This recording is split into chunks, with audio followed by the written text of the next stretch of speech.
मित्रों नमः संस्कृताय, मैं सुपर संस्कृत गंगा से आपका मित्र डीके। मित्रों हम लोग आज संस्कृत व्याकरण की वस्तुनिष्ठ प्रश्नोत्तरी करेंगे। मित्रों जो हम जिस बुक से प्रश्नोत्तरी करा रहे हैं वो हमारे आदरणीय गुरुजी श्री सर्वभूषण गुरुजी द्वारा लिखी गई पुस्तक है। इसी से हम लोग वस्तुनिष्ठ प्रश्नोत्तरी को देखेंगे। पूरी व्याकरण हम लोग इसी से देखेंगे। तो चलिए मित्रों देर न करते हुए हम आज संज्ञा गंगा भाग 1 की वस्तुनिष्ठ प्रश्नोत्तरी को देखेंगे।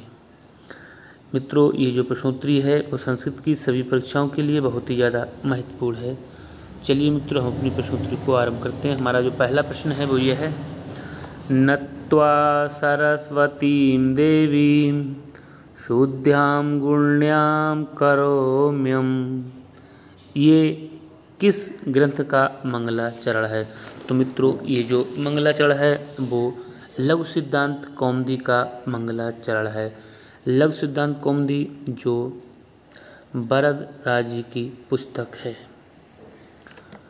और अगला है मित्रों, पाणिनीय प्रवेशाय लघु सिद्धांत कौमुदी। ये कथन किसका है मित्रों? तो ये जो कथन है वो वरदराज जी का है। नेक्स्ट है तीसरा प्रश्न है मित्रों, वरदराज ने लघु सिद्धांत कौमुदी के मंगलाचरण में किस देवता की स्तुति की है? तो बहुत ही ज़्यादा महत्वपूर्ण है मित्रों।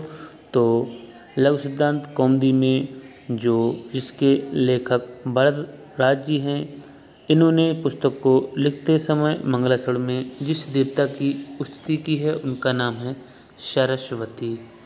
किसकी वंदना की है? सरस्वती की वंदना की है। और कहा है कि नत्वा सरस्वतीं देवीं, तो सरस्वती जी की वंदना की गई है। और आगे हम लोग देखते हैं मित्रों, चौथा प्रश्न है हमारा, बहुत ही ज़्यादा महत्वपूर्ण है कि जो मंगलाचरण होता है वो कितने प्रकार का होता है। तो मित्रों जो मंगलाचरण होता है वो 4 प्रकार का होता है। वस्तु निर्देशात्मक मंगलाचरण, नमस्कारात्मक और आशीर्वादात्मक मंगलाचरण। नेक्स्ट है मित्रों कि लघु सिद्धांत कौमुदी में किस प्रकार का मंगलाचरण किया गया है? तो लघु सिद्धांत कौमुदी में जो मंगलाचरण किया गया है वो नमस्कारात्मक एवं वस्तु निर्देशात्मक दोनों प्रकार के मंगलाचरण का प्रयोग किया गया है, इसलिए उपयुक्त दोनों हमारा सही है। आगे देखते हैं मित्रों हम लोग, यहाँ पर है कि माहेश्वर सूत्रों जिससे हम प्रत्याहार का निर्माण करते हैं या प्रत्याहार सूत्रों की जो संख्या है कितनी है? तो मित्रों मुख्य रूप से जो माहेश्वर सूत्रों की संख्या है वो है 14 हमारे माहेश्वर सूत्र हैं जो भगवान शंकर के डमरू से निकले हैं। नेक्स्ट है अड़ आदि प्रत्याहारों की सिद्धि के लिए पाणिनीय व्याकरण में कितने सूत्रों का प्रयोग किया गया है? तो अड़ आदि प्रत्याहारों की सिद्धि के लिए जो पाणिनि जी की व्याकरण में कितने सूत्रों का प्रयोग किया गया है मित्रों? तो पाणिनि जो व्याकरण है इसमें कितने सूत्रों का प्रयोग किया गया है? तो मित्रों यहाँ पर केवल 14 सूत्रों का प्रयोग किया गया है। फिर से देखते हैं, अड़ आदि जो प्रत्याहार हैं इनकी सिद्धि के लिए जो पाणिनि व्याकरण में कितने सूत्रों का प्रयोग किया गया है मित्रों? तो केवल 14 सूत्रों का प्रयोग किया गया है। कितने मित्रों? केवल 14 सूत्रों का प्रयोग किया गया है। नेक्स्ट है यहाँ पर मित्रों कि पाणिनि को चतुर्दश प्रत्याहार सूत्र, पाणिनि जी को चतुर्दश अर्थात 14 जो प्रत्याहार सूत्र प्राप्त हुए हैं किससे प्राप्त हुए हैं? तो मित्रों ये जो प्राप्त हुए हैं वो शिव से प्राप्त हुए हैं। नेक्स्ट है ऐ उड़ आदि सूत्रों का जो मुख्य प्रयोजन है वो क्या है?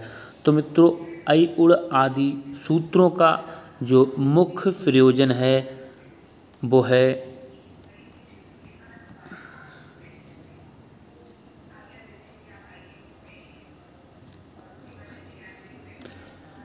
मित्रों अड़ आदि प्रत्याहारों की सिद्धि। तीसरा ऑप्शन सही है। और आगे देखते हैं हम लोग, नेक्स्ट है मित्रों हमारा यहाँ पर पूछा गया है कि चतुर्दश माहेश्वर सूत्रों में स्थित जो अंत वर्ण की अर्थात अंतिम वर्ण की जो संज्ञा होती है वो कौन सी संज्ञा होती है? तो मित्रों अंत वर्ण की हमारी इत संज्ञा होती है। जो अंतिम हलंत वर्ण होता है उसकी इत संज्ञा होती है। और नेक्स्ट है वरट आदि सूत्रों के जो हकार आदि में स्थित जो आकार का क्या प्रयोजन है? तो मित्रों उसका जो प्रयोजन होता है वो होता है उच्चारणार्थ हम लोग प्रयोग करते हैं। और अगला प्रश्न है लड़ सूत्र में जो पठित आकार है वो है। तो लड़ में पठित आकार है वो क्या है? प्लुत संज्ञक है, इत संज्ञक है, गुण संज्ञक या फिर परग्रहक संज्ञक है। तो मित्रों जो 12 का राइट आंसर वो है इत संज्ञक। क्या है मित्रों? इत संज्ञक है। लड़ सूत्र में पठित जो आकार है वो इत संज्ञक है। लड़ क्या है मित्रों? लड़ में आकार है वो इत संज्ञक है। आगे देखेंगे, अच्छा प्रश्न है ये। नेक्स्ट है मित्रों कि भगवान शंकर ने डमरू से निकलकर पाणिनि को कितने सूत्र, भगवान शंकर के डमरू से निकलकर पाणिनि जी को कितने सूत्र प्राप्त हुए हैं मित्रों? तो भगवान शंकर के डमरू से निकलकर पाणिनि जी को 14 महेश्वर सूत्र प्राप्त हुए हैं, 14 सूत्र प्राप्त हुए हैं।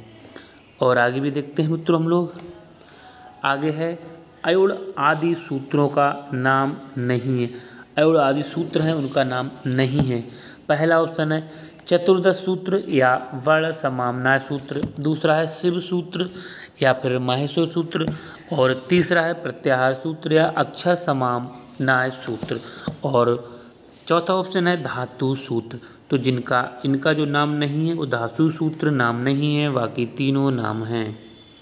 और नेक्स्ट 15वां है मित्रों कि व्याकरण शास्त्र में स्वरों को कहते हैं। तो भैया व्याकरण शास्त्र में स्वरों को हम लोग अच कहते हैं, क्योंकि अच प्रत्याहार में सभी स्वर समाहित किए गए हैं और हल प्रत्याहार में सभी व्यंजन वर्ण समाहित किए गए हैं, जबकि अल प्रत्याहार में स्वर एवं व्यंजन दोनों प्रकार के वर्ण समाहित किए गए हैं। और नेक्स्ट देखते हैं मित्रों हम लोग 16 का देखेंगे हम लोग। यहाँ पर है व्याकरण शास्त्र में जो व्यंजन वर्णों को कहते हैं। तो मित्रों व्यंजन वर्णों को हम लोग हल कहते हैं, सभी लोग जानते होंगे।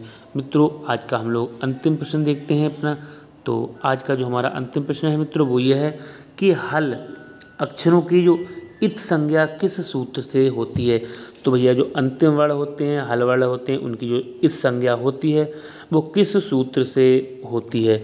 तो मित्रों जो इत संज्ञा होती है हर वर्णों की वो हलंत्यम सूत्र से होती है। किससे होती है?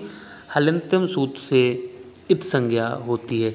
तो मित्रों ये थे हमारे संस्कृत व्याकरण पुस्तक के वस्तुनिष्ठ प्रश्नोत्तरी, जो संस्कृत की सभी परीक्षाओं के लिए बहुत ही ज़्यादा महत्वपूर्ण है। मित्रों हम इससे आगे के प्रश्नों को नेक्स्ट वीडियो में लेकर आएंगे। तब तक के लिए नमः संस्कृताय।